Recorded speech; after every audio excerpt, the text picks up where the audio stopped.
food to culture. Look a little different. We Barbecue is like so important to Southern culture. Making your own tacos. peaches, potatoes, a bunch of herbs to kind of brighten it up, and the kimchi paste. So good. That's beautiful. How do you say some more, please? Gracias, señor. Gracias, senor.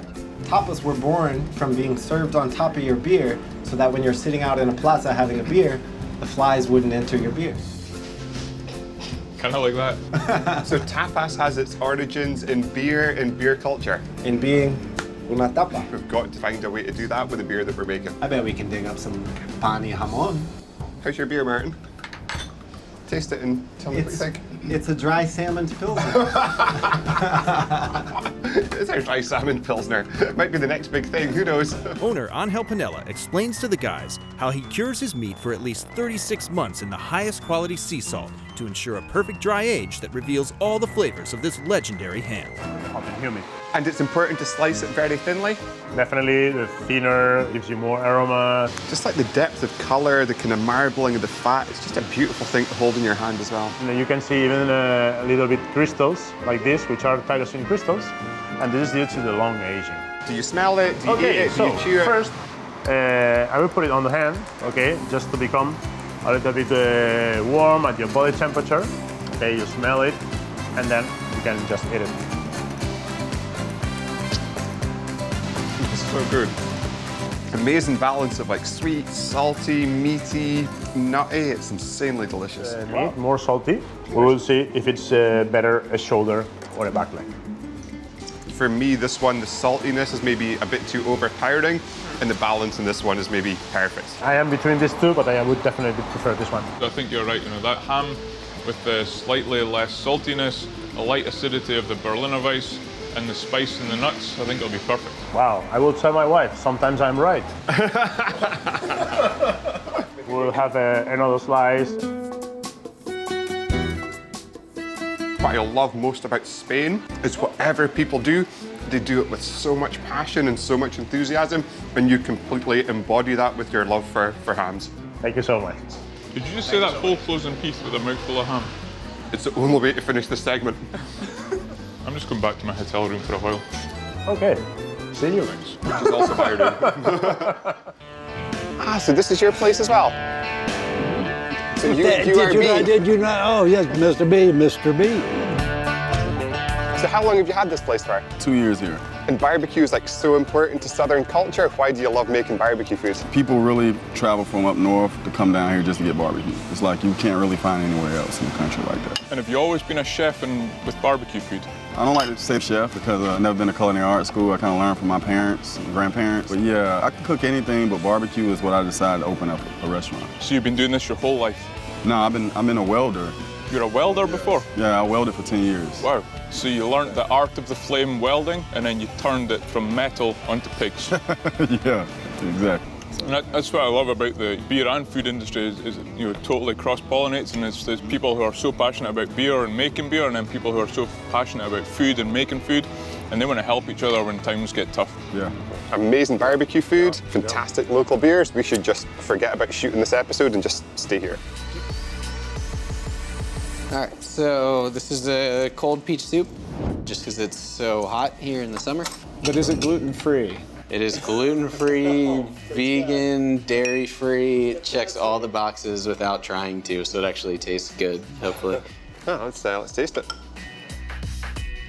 When you mentioned peach soup, I thought it would be kind of quite sweet, quite juicy, but it manages to be like really savory and earthy, and at the same time really showcase the kind of right fruity hit of peach as well. Yeah, it's a super savoury dish. You've got the leek coming through there, you've got the saltiness, and then you get a little hint of the peach coming through underneath. Right. It's really incredible. Thanks, I'm glad you guys enjoy it. Cheers. Cheers. Cheers. Yeah, it's really interesting, but you know, I want something that really speaks pure peach. Right. Let's maybe see what's coming up next. Yeah, you got it.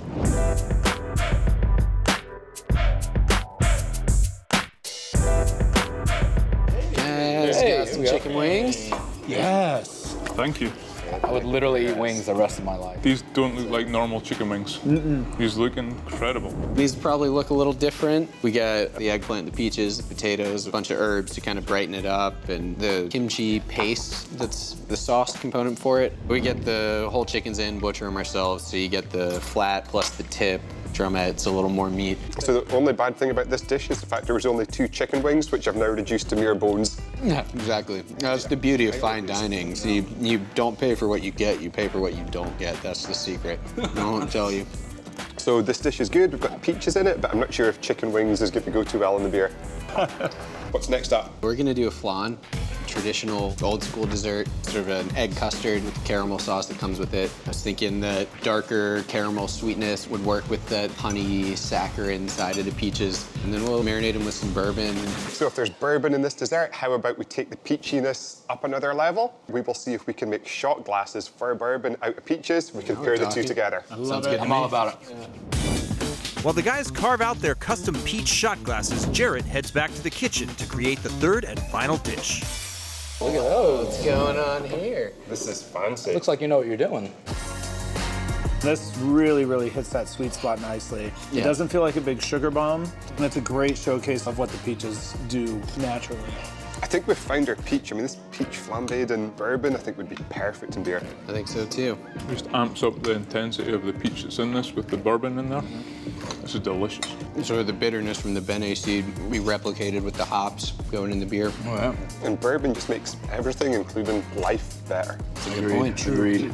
If you could hook us up with some of these peaches to put in our beer, that would be amazing. Yeah, I think I can do that. Done. Done. Cheers. Cheers. Perfect. That'll do. This should totally be a thing.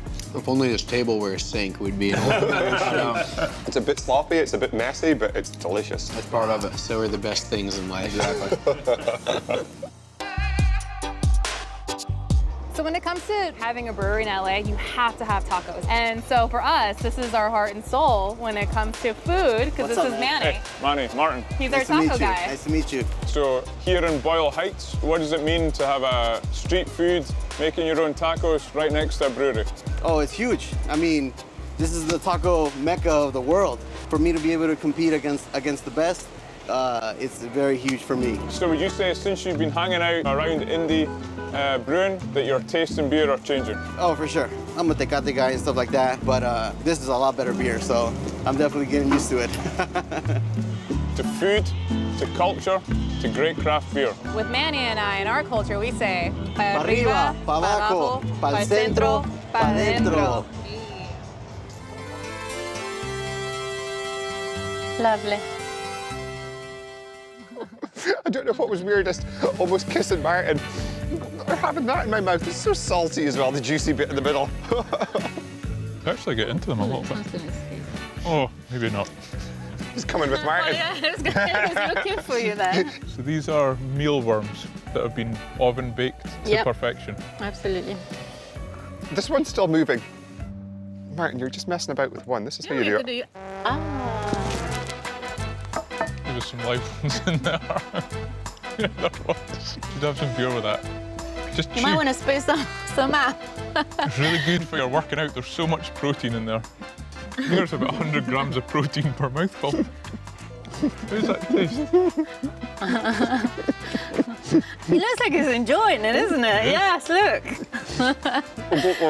Don't like it. Oh. They take so long to chew. They're quite earthy. The future of food.